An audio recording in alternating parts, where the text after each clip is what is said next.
સદાશિવસમારંભાં શંકરાચાર્યમધ્યમાम् अस्मदाचार्यपर्यन्तां वन्दे गुरुपरम्परां वन्दे गुरुपरम्पराम् वासुदेवेन्द्रयोगीन्द्रं नत्वा ज्ञानप्रदं गुरुं मुमुक्षूणां हितार्थाय तत्त्वबोधो विधीयते। तितिक्षाका शीतोष्ण सुखदुःखादि सहिष्णुत्वम्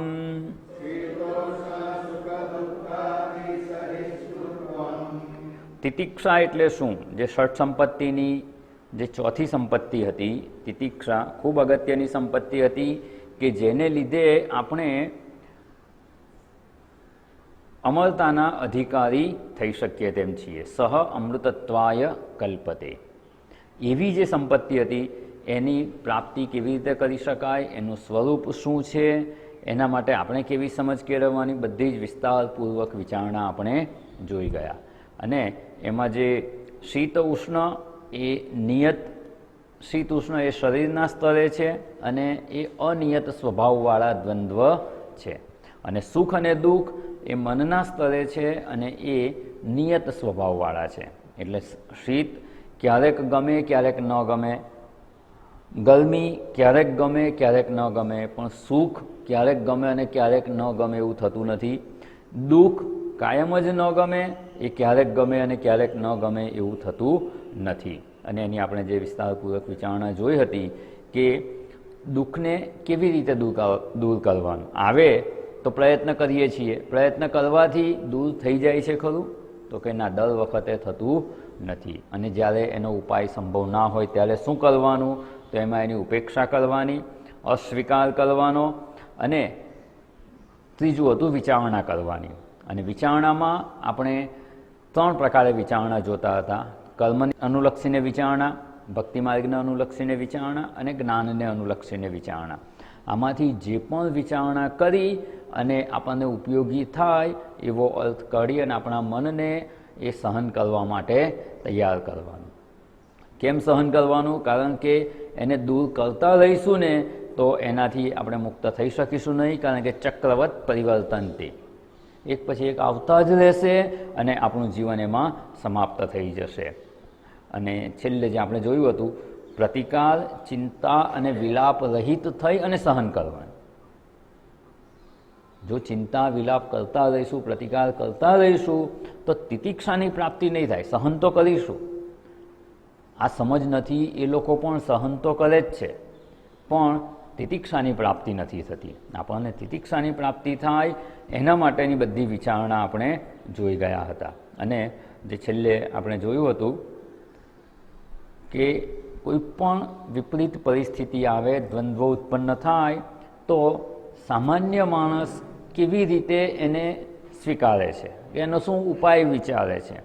અને એમાં પહેલું હતું સોલ્યુશન, ઉપાય કરવાનો, એનો ઉકેલ લાવવાનો પ્રયત્ન કરવાનો.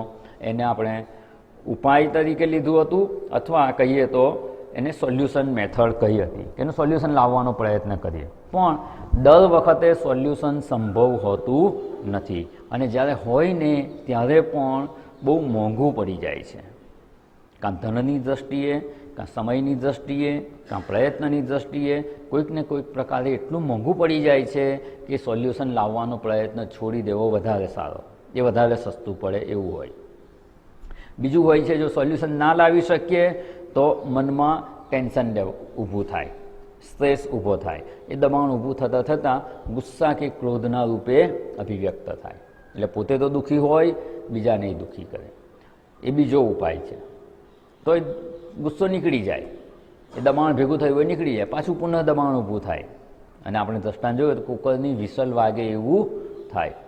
થોડું પ્રેશર વધે એટલે વિસલ વાગી જાય, પાછું પ્રેશર નીકળી જાય, પાછું ગેસ તો ચાલુ જ હોય એટલે વિસલ વાગ્યા જ કરે.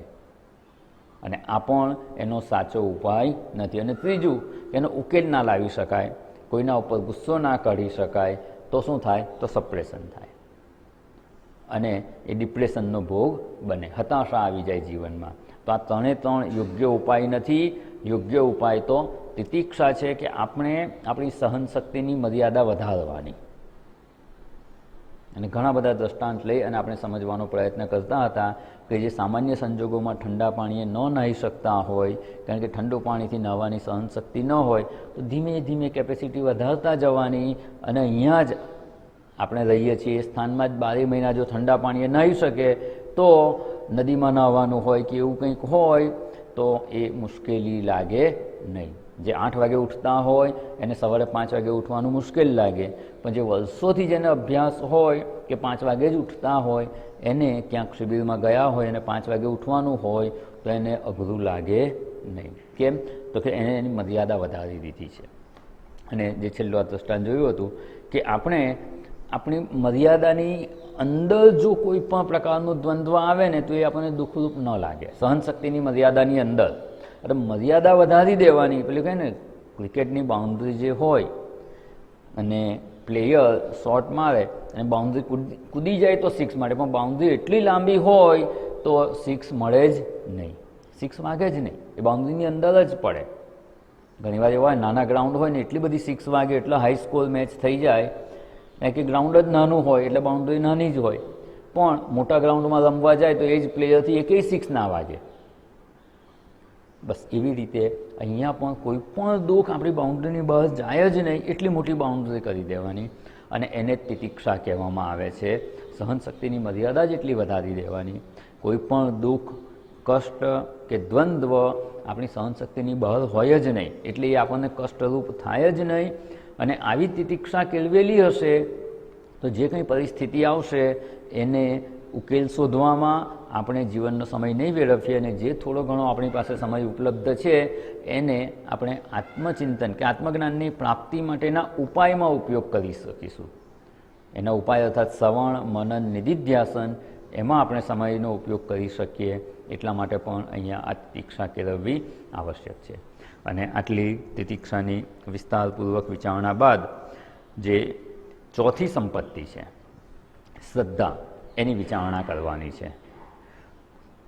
શ્રદ્ધા કીદૃશી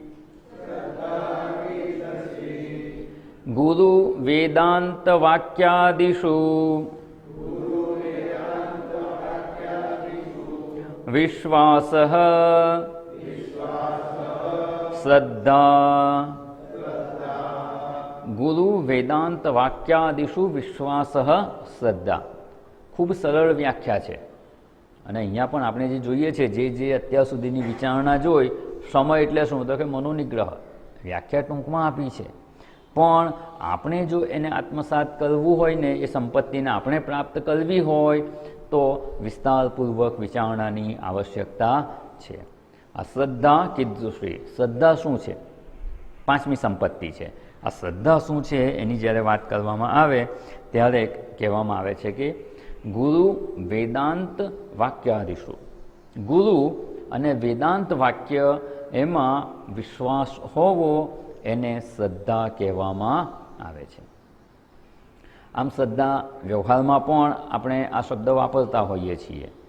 અને વ્યવહારમાં પણ શ્રદ્ધા એટલી આવશ્યક છે કે શ્રદ્ધા વગર જીવન વ્યવહાર પણ ચલાવવો અસંભવ છે. શ્રદ્ધા ન હોય તો સામાન્ય વ્યવહાર પણ આપણો ચાલતો નથી.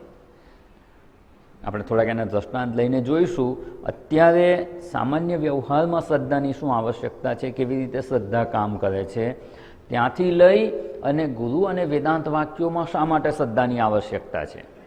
શું શ્રદ્ધા ના હોય તો જ્ઞાન ના થાય?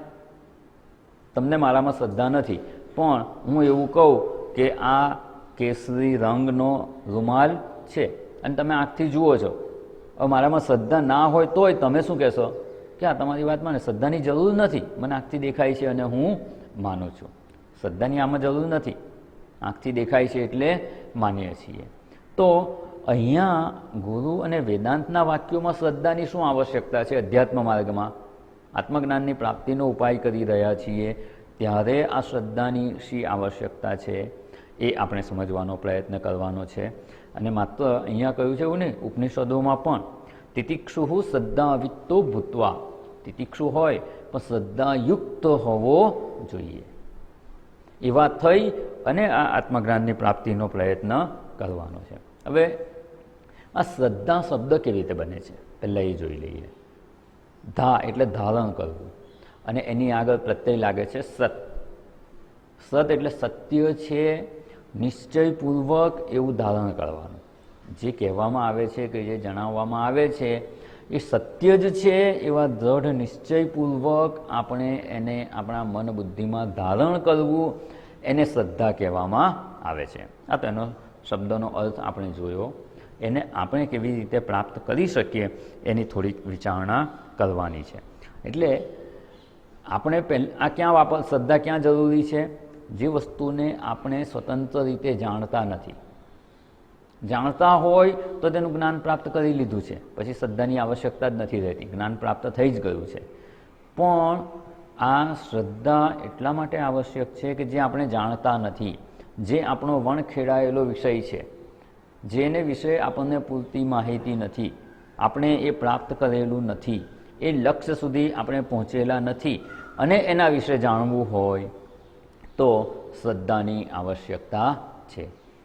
જાણી લઈએ પછી તો આપણું જ્ઞાન થઈ ગયું, પણ એ પહેલાં જે જણાવવામાં આવે છે એ સત્ય છે એ રૂપે પહેલાં સ્વીકારવાનું, એને ધારણ કરવાનું. ધારણ કરવાનું ખૂબ સરસ શબ્દ છે. પહેલાં તો એને સ્વીકારવાનું, નિશ્ચયપૂર્વક સ્વીકારવાનું, એનું વારંવાર આવૃત્તિ કરવાની કે ના આ જ સત્ય છે, અને એ એટલું દૃઢ થઈ જવું જોઈએ કે આપણા મનમાં ધારણ થઈ જાય. નિશ્ચયપૂર્વક સ્વીકારવાનું, એની વારંવાર આવૃત્તિ કરવાની, અને એને દૃઢતાથી ગ્રહણ કરવું, એને ધારણ કરવું એવું કહેવામાં આવે છે. પણ એ કેવી રીતે? સત્ય છે એવી રીતે. જો શંકાથી કરવામાં આવશે કે આ આવું છે કે નહીં, તો એમાં દૃઢતા આવશે જ નહીં, એ સંભવ જ નથી. એટલે પહેલાં તો એને સત્ય છે એવી રીતે સ્વીકારવાનું, અને વારંવાર આવૃત્તિ કરી, દૃઢ કરી અને ધારણ કરવું, એને શ્રદ્ધા કહેવામાં આવે છે. હવે આને થોડાક વ્યવહારિક દ્રષ્ટાંતો લઈ અને પહેલાં સમજવાનો પ્રયત્ન કરીએ કે વ્યવહારમાં પણ શ્રદ્ધા વગર આ સંભવ નથી, તો પછી પરમાર્થમાં તો કેવી રીતે શ્રદ્ધા વગર આગળ વધી શકાય? જે આપણને ખબર જ નથી એ લક્ષ્ય કેવી રીતે પ્રાપ્ત થાય? આપણે એની પ્રાપ્તિ કરી, લક્ષ્ય પ્રાપ્ત થયું નથી, પ્રાપ્ત થયું હોય તો આ પ્રયત્નની આવશ્યકતા નથી. લક્ષ્ય પ્રાપ્ત થયું નથી, લક્ષ્ય કેવી રીતે પ્રાપ્ત થાય એ માર્ગ આપણને ખબર નથી, એ માર્ગમાં કયા કયા અવરોધો આવશે એ પણ ખબર નથી, અને એ અવરોધોને કેવી રીતે પાર કરવાના એ પણ આપણને ખબર નથી. તો પછી આના વિશેનું જે કોઈ માર્ગદર્શન આપે એમાં શ્રદ્ધા હોવી આવશ્યક છે. એટલે અહીંયા આપણે શ્રદ્ધાની વાત જે કરી એમાં શબ્દો આવે છે ગુરુ, તો ગુરુ શબ્દને સમજવાની આવશ્યકતા છે. વેદાંત વાક્ય એટલે શું, અને એમાં વિશ્વાસ હોવો કે સત્ય છે એવી રીતે ધારણ કરવું એટલે શું? જો આ કળા આવડી જશે ને તો શાસ્ત્ર સ્વયં પોતાના અર્થો પ્રગટ કરે છે. શાસ્ત્ર જ્ઞાન સ્વયં પ્રગટ કરે છે પોતાના અર્થો. એટલે અહીંયા આપણે આમાં જે શબ્દો સમજવાના છે એની પણ વિચારણા કરીશું. અને આમ કહીએ ને જ્ઞાનરૂપી દીપક જો પ્રગટાવવાનો હોય તો શ્રદ્ધારૂપી તેલ કે ઘી એમાં આવશ્યક છે. ધારો કે જ્ઞાનરૂપી દીપક દિવેટ છે, દિવાશ્રી છે, પ્રગટાવી દીધો, પણ શ્રદ્ધારૂપી જો એમાં તેલ નહીં હોય કે ઘી નહીં હોય તો એ દીપક કેટલો સમય ટકશે? એની સ્થિતિ નહીં રહે, થોડીક વારમાં જ ઓલવાઈ જશે. એટલે અહીંયા જે આ શ્રદ્ધારૂપી ઘી છે કે તેલ છે એની આવશ્યકતા છે. અને ઉપનિષદમાં પણ આની વાત કરવામાં આવી છે. કૈવલ્ય ઉપનિષદમાંય છે, આપણે એને જોઈશું, એ વિષય પણ આપણે આગળ આવશે. એટલે પણ તિતિક્ષુ શ્રદ્ધાવિત્તો ભૂત્વા કહી અને ઉપનિષદમાં વેદમાં પણ આનો ઉલ્લેખ છે. એટલે આપણે શ્રદ્ધા પ્રાપ્ત કરવી અત્યંત આવશ્યક છે. જે અત્યાર સુધી આપણે જોઈ ગયા એ સંપત્તિની સાથે સાથે જો એ સંપત્તિ આપણને આત્મસાત થાય અને ઉપયોગી થાય એવું ઈચ્છતા હોઈએ તો આ પાંચમી સંપત્તિ પણ જરૂરી છે. એટલે આપણે અહીંયા જે વિચારણા હવે કરીશું કે વ્યવહારમાં પણ આપણે એક દ્રષ્ટાંત લઈએ કે તમારી જન્મ તારીખ કઈ છે? યાદ છે તમને? કઈ તારીખ છે? કોઈ પણ એક તારીખ કહી દો ને. 21/1/1959 આ જન્મ તારીખ છે. આ વ્યવહારિક દ્રષ્ટિકોણ લઈએ. અહીંયા એવું નહીં કરવાનું કે શરીરનો જન્મ છે ને, એ વાત નથી. આપણે સમજીએ છીએ, શ્રદ્ધા સમજીએ છીએ. એમાં વ્યવહારિક દ્રષ્ટાંત લઈએ છીએ કે આપણી જન્મ તારીખ આ છે. જન્મ સમય પણ ખબર હશે, સવારે 5 વાગે કે 7 વાગે કે 12 વાગે, બરાબર? જન્મ સમય પણ ખબર છે. હવે આ તમને કેવી રીતે ખબર પડી? તમે નોંધ કરેલી એ દિવસે? એ તારીખે તમે નોંધ કરેલી? તમને ખબર હતી એ વખતે કે મારો જન્મ થાય છે, આજે આ તારીખ છે અને આટલા વાગે જન્મ થયો? કોઈકે કહ્યું? હવે તમે એમ કહો કે આ મને કહ્યું, પણ એમ કહી દો કે ના તમે કહો એમાં હું કેવી રીતે માની લઉં, તો શું થાય? બીજો કોઈ ઉપાય છે? ના, બીજો કોઈ ઉપાય નથી. કોઈક કહે છે એ વાતમાં શ્રદ્ધા રાખીને સ્વીકાર્યા સિવાય કોઈ રસ્તો જ નથી એમાં. કે ના ના મને તો એ તારીખ યાદ જ નથી એટલે હું ના માનું, તો ના ચાલે એમાં. એ વખતે આપણે જાતે એ તારીખને સમય જોવા આપણે શક્તિમાન જ નહોતા, સમર્થ જ નહોતા કે જોઈ શકીએ. એટલે એમાં જે કોઈ આપણા વડીલો હોય, માતા પિતા કે બીજા વડીલો, કે હોસ્પિટલમાંથી સર્ટિફિકેટ આપેલું હોય, હોસ્પિટલમાં હોય તો એમાં જે તારીખ અને સમય લખેલો હોય એમાં શંકા કરે તો સાચો જન્મ સમય અને જન્મ તારીખ પ્રાપ્ત કરી શકીએ ખરા આપણે? ના. એમાં આપણે શ્રદ્ધા રાખીને સ્વીકારવું જ પડે કે જે કહે છે એ સત્ય છે. હવે 5-10 મિનિટ આમ તેમ હોય તો પણ આપણે સ્વીકારવું પડે કે એ જ સત્ય છે. અને જો એના આધારે જન્માક્ષર બને તો, ધારો કે તારીખ સમય લખવામાં એ વખતે સમય ના પણ હોય, ઘડિયાળમાં જોવાનું રહી ગયું, પછી શું કરે કે 10 મિનિટ પહેલાં થયું એટલે 10 મિનિટ માઇનસ કરીને ટાઈમ લખી દીધો. જે લખ્યો છે એ આપણે સાચો માનીએ છીએ કારણ કે આપણને શ્રદ્ધા છે. શ્રદ્ધા વગર આપણી જન્મ તારીખ કે જન્મ સમય પણ આપણે જાણી શકીએ તેમ નથી. ત્યાર પછી બાળક થોડુંક મોટું થાય અને ઘરના વડીલો હોય કે જે કોઈ હોય એ લોકો બધી જ વસ્તુ શીખવે ને એને. અને આ કહેવાય, આ પેન છે, આ કાગળ છે, આ ગ્લાસ છે, આ ખાવાનું છે. નાના બાળકને બધું જ શીખવવામાં આવે છે. ત્યારે એ બાળકને એના વડીલો જે કંઈ શીખવે છે એમાં શ્રદ્ધા છે કે અશ્રદ્ધા હોય? જે કહે એ માની જ લે છે, એ સાચું જ છે. જો એમાં એ શંકા કરે તો નાનું બાળક કશું શીખી જ ના શકે. એટલે કે ના ગાય આવી, એટલે કે ગાય, એટલે ગાય ગાય બોલતા શીખી જાય અને એને પાકું થઈ જાય કે આવું દેખાય પ્રાણી એ ગાય છે. જો એ ન સ્વીકારે તો કશું શીખી જ ના શકે. અને એટલું દ્રઢ થઈ જાય છે અને એટલી શ્રદ્ધા છે એ વખતે કે પછી કોઈ બીજું આવીને બીજું કહે ને તો કે નહીં આ જ વસ્તુ સાચી છે. એકવાર એવું થયું કે એક પેલો નાનો બાળકોને તો પહેલાં ધોરણમાં મૂકતા પહેલાં પણ કંઈક સ્કૂલમાં મૂકતા હોય છે ને, શું હોય છે એ બધું? પ્રી પ્રાઇમરી, કેજી ને સિનિયર કેજી ને જુનિયર કેજી ને આ બધું હોય. ત્યાં બધી સામાન્ય વસ્તુ ABCD એવું બોલવાનું શીખવાડે. એ વખતે બાળક માટે એના ટીચર છે ને એકદમ એમ કે ને શ્રદ્ધેય હોય છે. એના ટીચર જે કહે ને એ બધું જ માનવા તૈયાર હોય. એને તો એવું જ લાગે મારા ટીચરને તો બધું જ આવડે અને જે કહે એ સત્ય જ છે.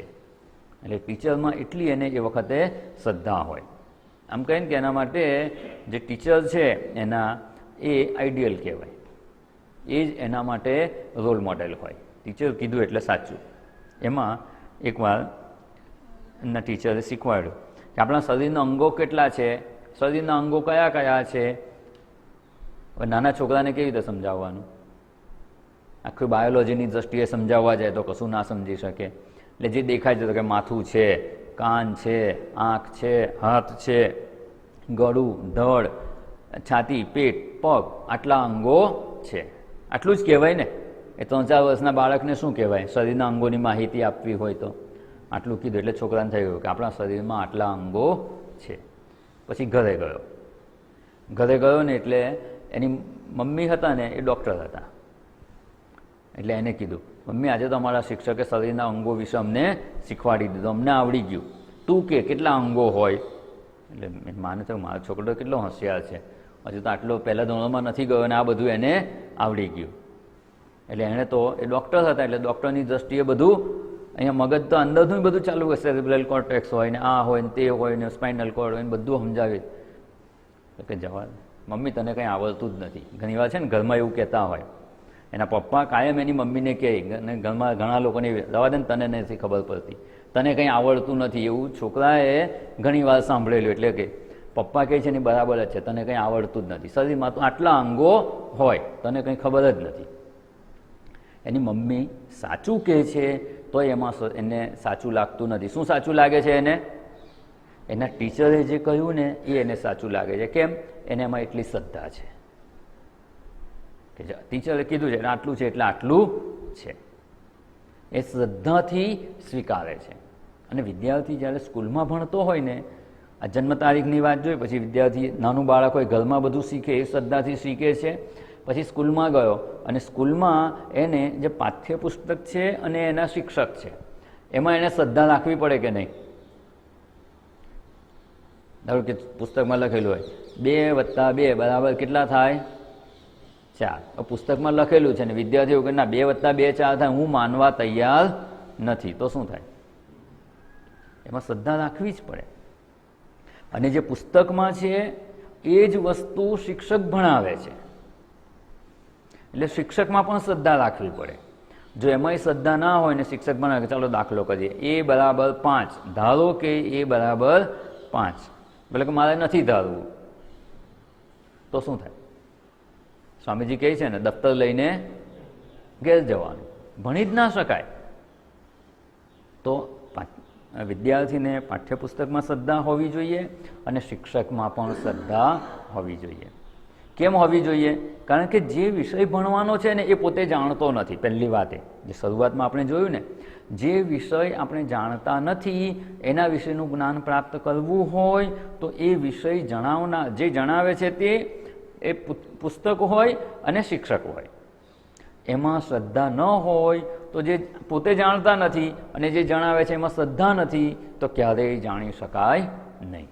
એટલે વિદ્યાર્થીને પણ પોતાના પાઠ્યપુસ્તકમાં અને શિક્ષકમાં શ્રદ્ધા અનિવાર્ય છે, નહીં તો ભણી જ ના શકે. એટલે નથી જાણતા એ વિષય ભણવા માટે, શીખવા માટે આપણે આ શ્રદ્ધાની આવશ્યકતા છે. અને હમણાં કહ્યું ને કે શિક્ષકમાં શ્રદ્ધા હોવી જોઈએ. એકવાર એવું થયું, એક સ્કૂલમાં એક શિક્ષક નિબંધ ભણાવતા હતા અને આવા નાના બાળકો હતા એટલે એકવાર ભણાવે એટલે કંઈ આવડી જાય એવું તો નથી. એટલે જે એક વિષય ભણાવે ને એને રોજ પાકું કરે, લેસન આપી દે. તો એમણે એક વિષય ભણાવ્યો. પહેલાં નિબંધ લખવાનો હતો તો કે ભેંસ વિશે નિબંધ લખો. આમ તો ઘણા બધા વિષય પર શીખવવાનું હતું પણ શરૂઆત કરી ભેંસ વિશે નિબંધ લખો. એટલે એમણે પહેલાં સમજાવી દીધું કે ભેંસ 4 પગવાળું પશુ છે, એનો રંગ કાળો હોય, એને 2 શિંગડા હોય, એ દૂધ આપે છે. આવું થોડું ઘણું ભણાવ્યું. હવે રોજ સવારે આવે ને એટલે પહેલાં એણે આગલું છે એ યાદ કરો એમ કરીને ભેંસ વિશે નિબંધ બોલાવે. એટલે બધા છોકરાને મનમાં બેસી ગયું, બધાને આવડી ગયું. અને બીજા બધા નિબંધના વિષય ભણાવવાના બાકી હતા પણ આ એક પાક્કું થઈ ગયું. એટલે છોકરાઓને શું થયું? બસ નિબંધ હોય એટલે શેના વિશેનો હોય? ભેંસ વિશેનો. અને એવામાં બીજા વિષય શીખે એ પહેલાં ઇન્સ્પેક્શન આવી ગયું. આવે ને બહારથી સાહેબ આવે, એ કોની પરીક્ષા માટે આવતા હોય? શિક્ષકની પરીક્ષા કે શું ભણાવે છે. પણ વિદ્યાર્થીઓને પોતાને ગભરામણ થઈ જાય, પૂછે તો વિદ્યાર્થીઓને જ. એટલે શિક્ષકે પૂછ્યું શું ચાલે? તો કે ગુજરાતીનો વિષય છે ને નિબંધ વિષય શીખવીએ છીએ એવું શિક્ષકે કહ્યું. તો કે સારું ચાલો છોકરાઓને પૂછીએ. કે ચાલો છોકરાઓ નિબંધ બોલો એમ કરીને એક છોકરાને ઊભો કરે છે. તને જે આવડતું હોય તે બોલ. છોકરાઓને શું આવડતું હતું? એટલે જ્યારે ચોઈસ આપી એટલે એને તો ભેંસ વિશે ચાલુ કર્યું. તો એ વાત તો બરાબર કે ભેંસ કાળા રંગની હોય છે અને 4 પગ હોય છે, માથે શિંગડા હોય છે. ચાલુ કરી દીધું. સારું બેસ. પછી એક છોકરાએ કીધું ચાલો મારું ઘર વિશે બોલો.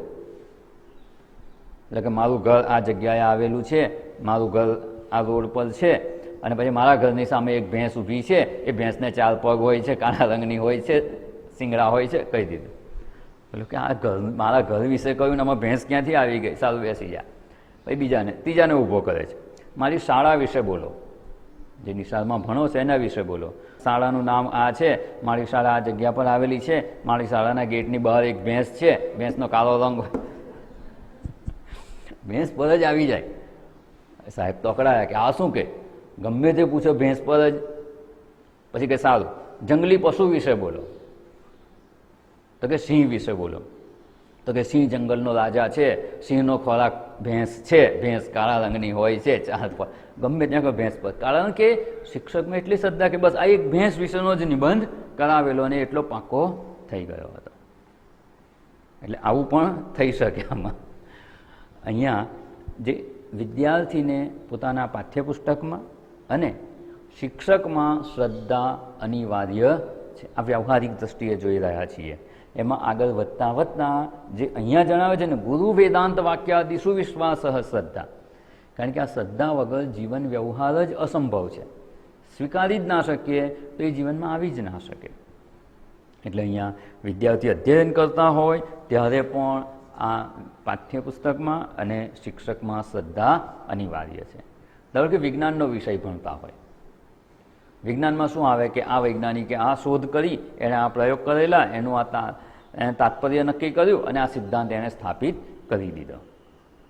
હવે એ જે લખેલું છે પાઠ્યપુસ્તકમાં, વિજ્ઞાનના પુસ્તકમાં, એ આપણે સાબિત કરી શકીએ ખરા? એ પ્રયોગ આપણે કરીને જાણીએ તો શું કરવાનું?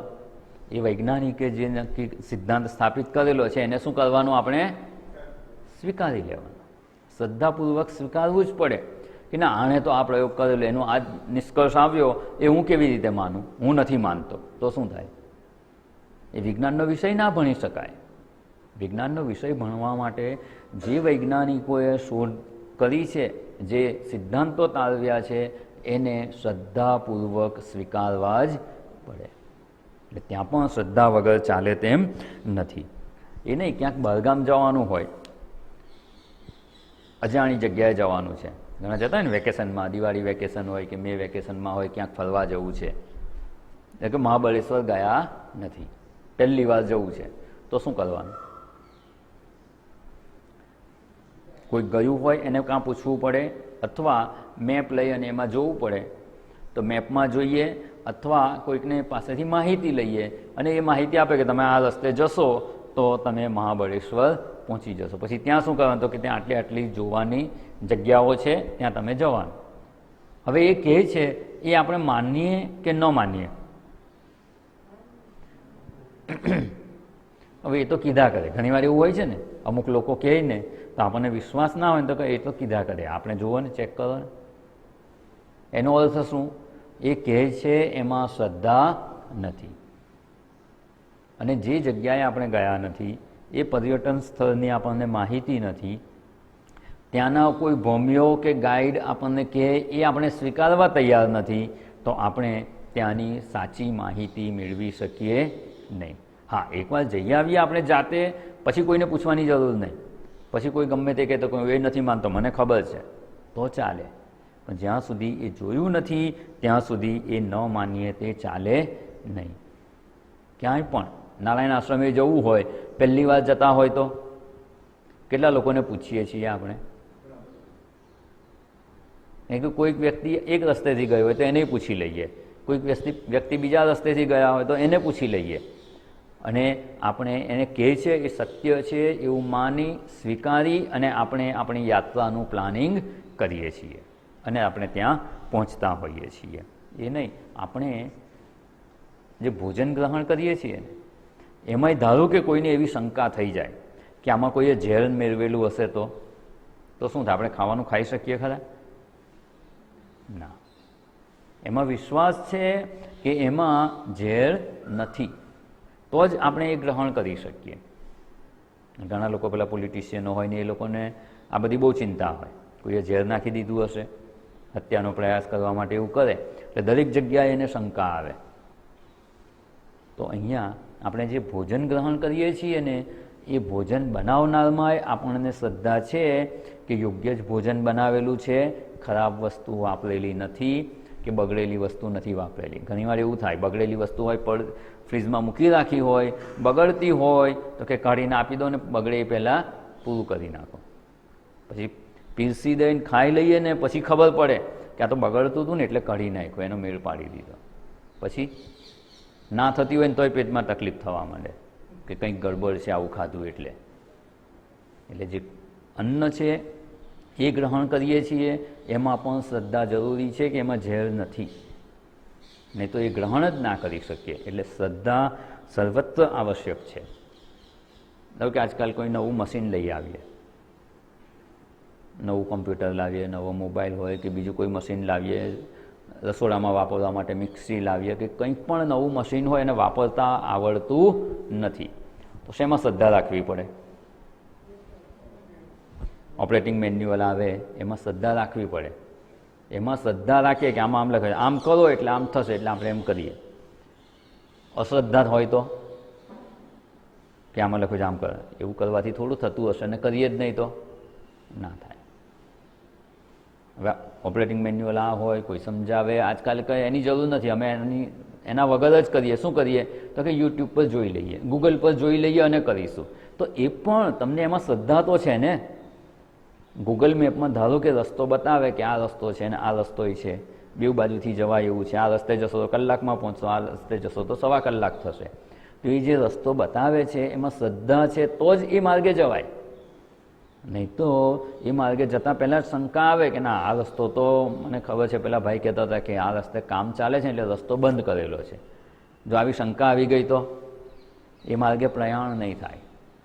એટલે પૂરેપૂરી શ્રદ્ધા વ્યવહારમાં પણ પ્રત્યેક ક્ષેત્રમાં આવશ્યક છે. આ વ્યવહારિક દૃષ્ટિકોણ જોયા. હવે થોડાક આગળના બીજા દ્રષ્ટાંત જોઈએ. જે વ્યવહારિક પ્રમાણ છે, વ્યવહારિક પ્રમાણમાં, કારણ કે ગુરુ અને વેદાંત વાક્ય જે છે આપણા માટે પ્રમાણ છે આત્મતત્વને જાણવા માટેનું, એમાં વિશ્વાસની વાત છે અને એ તો અંતિમ પ્રમાણ છે. પણ એ પહેલાં આપણે વ્યવહારિક દ્રષ્ટાંત, આપણી વ્યવહારિક પ્રવૃત્તિઓના દ્રષ્ટાંત જોયા. હવે વ્યવહારિક પ્રમાણના દ્રષ્ટાંત જોઈએ. વ્યવહારિક પ્રમાણ શું છે? ધારો કે ફૂટપટ્ટી, મેઝર ટેપ. મેઝર ટેપ આપણા માટે લંબાઈ માપવાનું પ્રમાણ છે. વજન કાંટો શું છે? કોઈક વસ્તુનું દળ માપવા માટે, વજન માપવા માટે પ્રમાણ છે. કંઈક શાકભાજી લેવા ગયા કે કરિયાણું લેવા ગયા અને કહીએ કે 5 કિલો આપો. હવે 5 કિલો વજનનું આપણે કંઈક વસ્તુ ખરીદી કરીએ છીએ. હવે એના વજન કાંટામાં જ જો શ્રદ્ધા ના હોય તો, અને આજકાલ એવું થતું જ હોય છે, 5 કિલો લાવીએ ને અને ઘરે આવીને વજન કરીએ ને તો એ 4 કિલોના 800 ગ્રામ જ નીકળે. એવું વજન કાંટામાં એ લોકો ગડબડ કરતા હોય. અને ખાસ તો આજે ભંગાર લેવાવાળા આવે ને એવું આપણને વજન કરીને આપે કે 20 કિલો થયું હોય, 15 કિલો જ. એ વજન કાંટા પર જ આપણને વિશ્વાસ ના હોય એટલે શું કરીએ? આપણે એક વજન કાંટો રાખેલો. હવે તારા વજન કાંટામાં મને વિશ્વાસ નથી, મારા વજન કાંટા પર વજન કરીએ. તો અહીંયા વજન માટે વજન કાંટા પર વિશ્વાસ હોવો જરૂરી છે. જો ન હોય તો આપણે એને સ્વીકારી જ ના શકીએ. અને ઘણા લોકો એવી ચાલાકી કરતા હોય છે. આ વિશ્વાસ ન રહેવાનું કારણ પણ એ જ છે. નીચે કંઈ મેગ્નેટ લગાવી દીધું હોય, કંઈક વજનમાં ફેરફાર કરી નાખે એટલે જે વજન હોય એના કરતાં આપણને ઓછું જ મળે.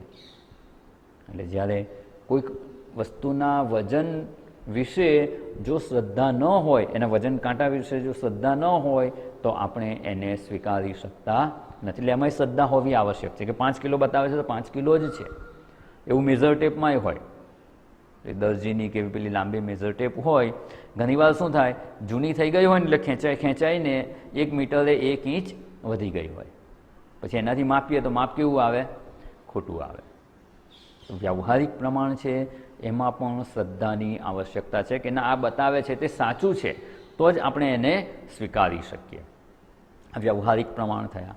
હવે જે શાસ્ત્રીય પ્રમાણ છે એનો વિચાર કરીએ. આપણી પાસે શાસ્ત્રીય પ્રમાણ કયા છે? પ્રમાણની આપણે એકવાર વિચારણા કરી ગયા છીએ. કયા કયા પ્રમાણ છે આપણી પાસે?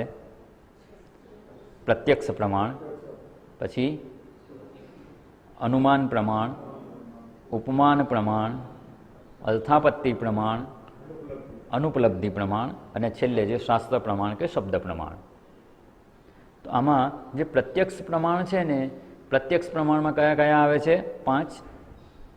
જે 5 વિષયો છે એને જાણવા માટેના આપણી પાસે 5 પ્રમાણ છે: શબ્દ, સ્પર્શ, રૂપ, રસ અને ગંધ. આ 5 વિષયો રૂપી જગતને જાણવા માટેના આપણી પાસે પ્રમાણ છે કે જેનાથી એ વિષયોનું જ્ઞાન થાય છે, એટલે એને પ્રમાણ કહેવાય. પ્રમાકરણમ પ્રમાણમ, જેનાથી જ્ઞાન થાય. અને આ બધા જે વ્યવહારિક પ્રમાણ જોઈએ એમાં પણ શું છે? મેઝર ટેપ લઈને માપી લઈએ કે આ 3 ફૂટ ને 2 ઇંચ છે. એ શું થયું? આનું જ્ઞાન થયું. માપ્યું એટલે શું?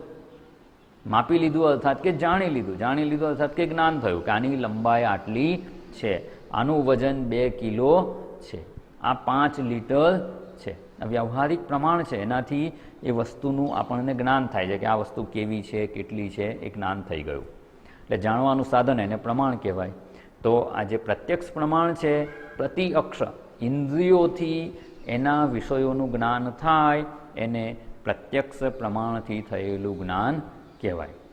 એટલે જેનું જ્ઞાન થાય છે એ વિષય છે, જેનાથી જ્ઞાન થાય છે એ પ્રમાણ છે. એટલે ચક્ષુ એ પ્રમાણ કહેવાય છે. ચક્ષુ રૂપને જાણી શકે છે. હવે ચક્ષુ જ્યારે રૂપને જાણે ત્યારે ચક્ષુમાં શ્રદ્ધા હોવી અનિવાર્ય છે. ચક્ષુમાં શ્રદ્ધા જ ના હોય તો ચક્ષુ દ્વારા જે જણાય છે એ સાચું છે એવું આપણે સ્વીકારી શકીએ નહીં. મેઝર ટેપમાં જ શંકા હોય તો મેઝર ટેપ જે વસ્તુ માપે છે એ વસ્તુ આટલી જ છે એવું સત્ય આપણે સ્વીકારી શકતા નથી. આ રૂમાલનો રંગ કેસરી છે એવું આપણે સ્વીકારીએ છીએ. કેમ? તો કે મારી ચક્ષુ ઇન્દ્રિય જણાવે છે કે આનો રંગ કેસરી છે અને ચક્ષુ ઇન્દ્રિયમાં શ્રદ્ધા છે. પણ ધારો કે કોઈક વ્યક્તિ કલર બ્લાઇન્ડ છે, એટલે બધા જ રંગને યથાયોગ્ય એ ઓળખી શકે એવું સંભવ નથી. અને એવું કલર બ્લાઇન્ડ હોય ને એ લોકોને ડ્રાઇવિંગ લાઇસન્સ નથી આપતા, કારણ કે અમુક કલર એમની આંખો પારખી જ ના શકે. જે રેડ સિગ્નલ હોય તો એને લાલ દેખાય જ નહીં. જો કલર બ્લાઇન્ડ હોય તો લાઇસન્સ મળતું નથી. એટલે એને એની ચક્ષુ ઇન્દ્રિય પર શ્રદ્ધા નથી કે આ જે બતાવે છે એ જ કલર છે. એ લાલ કલર એને તો કાળું જ લાગે. તો કાળું લાગે છે એને, તો એને ચક્ષુ ઇન્દ્રિય દ્વારા જે લાલ સિગ્નલ છે એ એને જો કાળું દેખાતું હોય, કલર બ્લાઇન્ડ છે, લાલ રંગ એની આંખ ઓળખી શકે એમ નથી. એનો અર્થ કે એને લાલ રંગ માટે પોતાની ચક્ષુ ઇન્દ્રિય પર શ્રદ્ધા નથી. એ જે બતાવે છે ખરેખર એવું હોય એવું જરૂરી નથી. એને ખબર છે, એને પોતાને પ્રોબ્લેમ ખબર છે કે મને કલર બ્લાઇન્ડનેસ છે, એને ગુજરાતીમાં રતાંધરાપણું કહે છે. લાલ રંગ જણાય જ નહીં, એને પોતાને ખબર છે. એટલે એને જે દેખાશે ને એમાં લાલ હોઈ પણ શકે અને ન પણ હોઈ શકે. વચ્ચે એક એવો કેસ આવેલો, એક છોકરાને એનું આ કલર પરસેપ્શન જ નહોતું થતું. એને જે કંઈ દેખાય કેવું દેખાય? બ્લેક એન્ડ વ્હાઇટ જ દેખાય. હા, બ્લેકમાં થોડા શેડ અલગ અલગ દેખાય થોડા, પણ એને કોઈ પણ કલર જ ના જોઈ શકે. બ્લેક એન્ડ વ્હાઇટ જ એની દ્રષ્ટિ હતી. કંઈક કલરના જે આંખની શક્તિ હશે એનું એ કામ જ નહોતી કરતી. ચક્ષુ ઇન્દ્રિયમાં કલરનું પરસેપ્શન જ નહોતું થતું. એવો એ છોકરાને જે કંઈ દેખાય છે એના કલર વિશે એણે શું કરવાનું? અનુમાન જ કરવાનું. કોઈ કહે કે આ પીળો રંગ છે તો એણે શું કરવાનું? માની લેવાનું. પણ શ્રદ્ધા તો ના જ બેસે. જેવું આપણે જોઈને કહીએ કે પીળો રંગ છે એટલે પીળો જ રંગ છે, પછી બીજા 25 જણા આવીને કહે કે ના પીળો નહીં ભૂરો છે, તો આપણે માનતા નથી. કેમ? આપણી ચક્ષુ ઇન્દ્રિયમાં આપણને શ્રદ્ધા છે કે એ જે જણાવે છે એ સત્ય છે. સત્ય રૂપે એને ધારણ કરીએ છીએ. અને પેલા બાળકને જેને રંગ નથી ઓળખાતા એને એક વ્યક્તિ આવીને કહેશે કે સામે જે પેલો ટેબલ છે ને પીળા રંગનું છે, ભાઈ કોઈ આવીને કહેશે ના સામે પેલું ટેબલ છે ને એ ભૂરા રંગનું છે, શું થશે એની હાલત?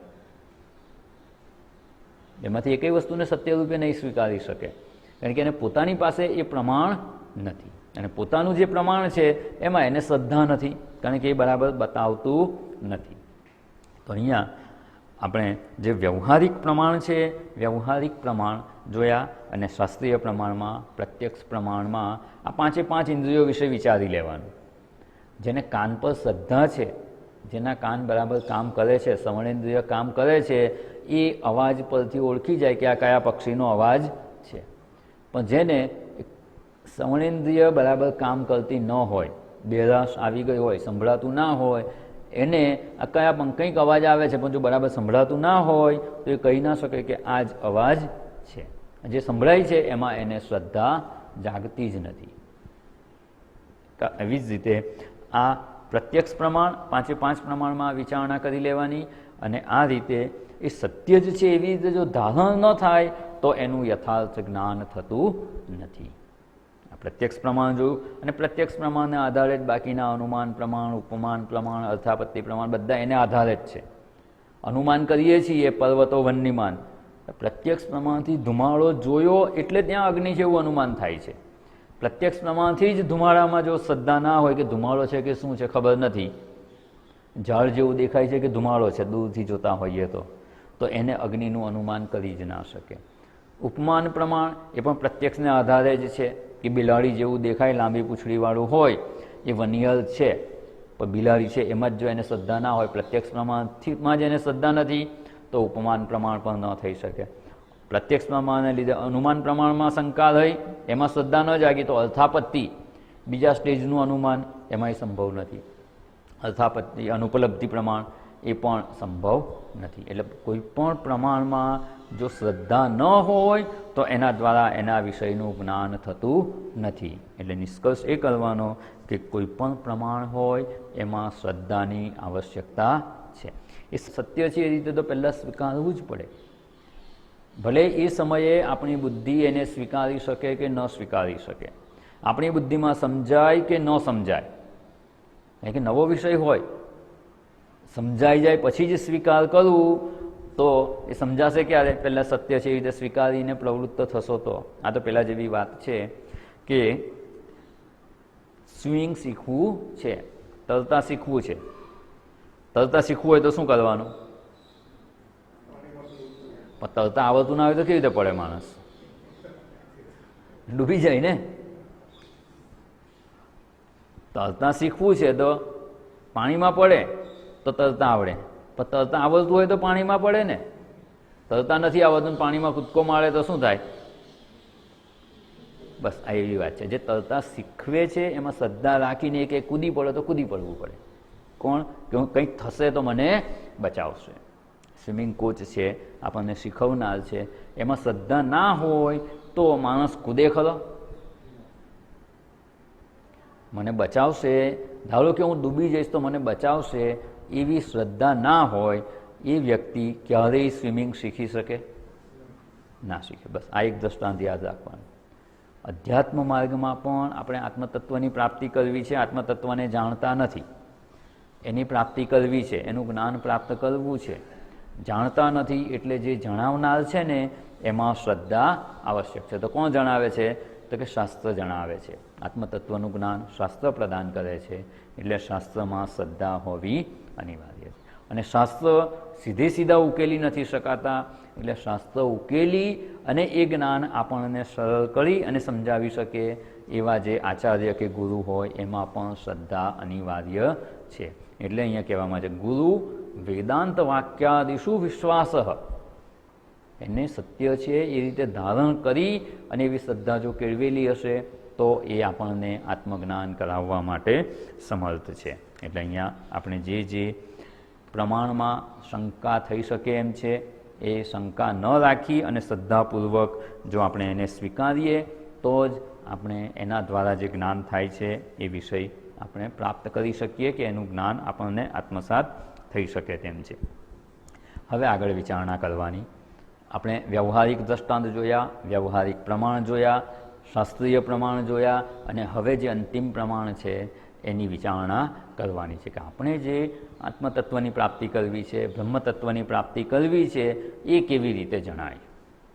જો પ્રત્યક્ષ પ્રમાણમાં આપણને શ્રદ્ધા છે, આપણને ખબર છે કે મારી આંખ જે બતાવે છે તે સત્ય છે, પૂર્વેના અનેક અનુભવોથી ખબર છે કે મારી આંખ જેને લાલ બતાવે છે એ રંગ લાલ જ છે, જેને કાળો બતાવે છે એ કાળો જ છે, કારણ કે મને કાળો રંગ જણાય છે, બધાને એ રંગ કાળો જ જણાય છે અને કાળી જ વસ્તુ છે અને એ જ મારી આંખ જણાવે છે, એટલે એમાં શ્રદ્ધા છે. પ્રત્યેક પ્રમાણમાં એમાં શ્રદ્ધા છે, એ જે જણાવે છે એ સત્ય છે, એવી રીતે આપણે સરળતાથી સ્વીકારી લઈએ છીએ. અને એ ઇન્દ્રિયોના વિષયો રૂપે જો પરમાત્મા પણ એ રીતે જ રહેલા હોય તો ધારો કે પરમાત્મા સફેદ રંગના હોય તો આપણે કેવી રીતે જાણી લઈશું એને? ચક્ષુ ઇન્દ્રિયથી જ્ઞાન પ્રાપ્ત કરી લઈશું. તો શું પરમાત્મા કોઈ પણ ઇન્દ્રિયથી જાણી શકાય એવા છે ખરા? ના. જો પરમાત્મા કોઈ પણ ઇન્દ્રિયથી જાણી શકાતા હોત ને તો આપણે એ ઇન્દ્રિયોમાં શ્રદ્ધા છે અને ઇન્દ્રિય જણાવે કે આ ભગવાન છે. ધારો કે સાકાર રૂપ હોય, ભગવાનની મૂર્તિ હોય તો મૂર્તિને આપણે કેવી રીતે જાણીએ છીએ કે આ શંકર ભગવાન છે, આ કૃષ્ણ ભગવાન છે, આ રામ છે, આ માતાજીની મૂર્તિ છે. આ કેવી રીતે જાણીએ છીએ? આપણે ચક્ષુ ઇન્દ્રિયથી એ રૂપ જોઈએ છીએ અને કહીએ છીએ કે આ રામ ભગવાનની મૂર્તિ છે. એમાં કોઈ શંકા છે? એમાં પૂરેપૂરી શ્રદ્ધા છે. શ્રદ્ધા શેમાં છે? આપણી ચક્ષુ ઇન્દ્રિયમાં. ચક્ષુ ઇન્દ્રિયમાં શ્રદ્ધા છે કે આપણને જે જણાવે છે એ સત્ય છે ને આ મને રામ ભગવાનની મૂર્તિ જણાય છે એટલે રામ ભગવાનની મૂર્તિ છે. આ ચક્ષુ ઇન્દ્રિયમાં આપણી શ્રદ્ધા છે કે જેનાથી એના વિષયમાં આપણને જ્ઞાન થાય છે. તો આ પરમાત્મા આ ચક્ષુ ઇન્દ્રિયથી જાણી શકાય એવા છે? ના. શ્રવણ ઇન્દ્રિયથી જાણી શકાય એવા છે? ના. પાંચમાંથી કોઈ પણ ઇન્દ્રિયથી જાણી શકાય તેવા નથી. અને એટલે વિવેક ચૂડામણીના જે મંગલાચરણનો શ્લોક છે એમાં સરસ આ વાત જણાવે છે. સર્વ વેદાંત સિદ્ધાંત ગોચરમ તમ અગોચરમ ગોવિંદમ પરમાનંદમ સદ્ગુરુમ પ્રણમામ્યહમ. સર્વ વેદાંત સિદ્ધાંત ગોચરમ તમ અગોચરમ. તમ પરમાત્માનમ પરમાનંદમ અગોચરમ. એ પરમાત્મા જે અગોચર છે. અગોચર એટલે શું? જાણી શકાય તેમ નથી. ગોચર કોને કહેવાય? સામાન્ય આપણે ગામડામાં ગોચરની જમીન હોય ને, ગૌચર. હા, એ ગૌચર કહીએ. શબ્દ ગોચર છે. ગોચર એટલે શું? ગાયોને ચરવાનું સ્થાન. બરાબર ને? એ કોઈ એક વ્યક્તિની માલિકીની ના હોય. ત્યાં જે ઘાસ થાય એ ગામના બધા પશુ ત્યાં જઈને ચરે. એટલે ગાયને ચરવાનું સ્થાન. એના ભોજન માટે, ખાવા માટે એ ત્યાં જાય અને ઘાસ ખાય એ એની પ્રવૃત્તિ કરવાનું સ્થાન. એને ગોચર કહેવાય. અને અહીંયા શાસ્ત્રમાં જ્યારે ગોચર શબ્દ વપરાય ને, ગો શબ્દ ઇન્દ્રિયો માટે વપરાય છે. જે ગાય માટે છે એ રીતે અહીંયા ગો શબ્દ ઇન્દ્રિયો માટે વપરાય છે. તો ઇન્દ્રિયો જ્યાં જઈને ચરે છે, ગાય જ્યાં જઈને ચરે એટલે શું કરે છે? પોતાની પ્રવૃત્તિ કરે છે. એવી રીતે આપણી ઇન્દ્રિયો જ્યાં જઈ અને પોતાની પ્રવૃત્તિ કરે છે ને એને ઇન્દ્રિયો માટે ગોચર કહેવામાં આવે છે. ચક્ષુ ઇન્દ્રિય માટે ગોચર શું છે? જેટલા જેટલા રૂપ છે ને એ બધા ચક્ષુ ઇન્દ્રિય માટે ગોચર છે. ગામમાં એક જ જગ્યાએ ગોચર હોય એવું પણ બને અને ગામમાં ત્રણ બાજુ હોય, ત્રણ બાજુ ગામની સરહદ નાખે, ત્રણ બાજુ ગોચર હોય એવું બની શકે. એટલે અમુક ગાયો એક બાજુ જાય, અમુક ગાયો બીજી બાજુ જાય. એવી રીતે આ જગતમાં ચક્ષુ ઇન્દ્રિય માટે ગોચર શું છે? તો કે જેટલા જેટલા રૂપ છે ને એ બધા ચક્ષુ ઇન્દ્રિય માટે ગોચર છે. ગમે ત્યાં જઈ શકે. ખુરશીમાં નો આકાર અને રંગ જોઈ શકે, આ બ્લેકબોર્ડ છે એનો આકાર અને રંગ જોઈ શકે, વૃક્ષ છે એનો આકાર અને રંગ જોઈ શકે. જ્યાં જ્યાં કોઈ પણ પ્રકારનું રૂપ છે ને એ ચક્ષુ ઇન્દ્રિય માટે ગોચર છે. કોઈ પણ પ્રકારનો શબ્દ હોય ને એને આપણી શ્રવણેન્દ્રિય જાણી શકે છે. એટલે શ્રવણેન્દ્રિય માટે ગોચર શું છે? તો કે મોરનો અવાજ હોય, ચકલાનો અવાજ હોય, કોઈ માણસનો અવાજ હોય, કોઈ મશીનનો અવાજ હોય, કોઈ પણ પ્રકારનો અવાજ કે શબ્દ છે એ ચક્ષુ ઇન્દ્રિય માટે ગોચર છે. હવે પરમાત્મા આ કોઈ પણ ઇન્દ્રિય દ્વારા ગોચર થઈ શકે એમ છે ખરા? અર્થાત કે કોઈ પણ ઇન્દ્રિયની પ્રવૃત્તિ એમાં થઈ શકે? તો કે ના, પરમાત્મામાં કોઈ રૂપ નથી, અરૂપી છે. એમાં કોઈ શબ્દ નથી, એમાં કોઈ ગંધ નથી, એમાં કોઈ સ્પર્શ નથી, અસ્પર્શ્યમ કહેવામાં આવે છે. કોઈ એનો સ્વાદ નથી. એટલે પાંચ વિષયો પરમાત્મામાં રહેલા નથી. એટલે પાંચ ઇન્દ્રિયો દ્વારા આ પરમાત્મા જાણી શકાય તેમ નથી. અથવા બીજા શબ્દોમાં કહીએ તો પરમાત્મામાં આ પાંચ ઇન્દ્રિયોની પ્રવૃત્તિ સંભવતી નથી.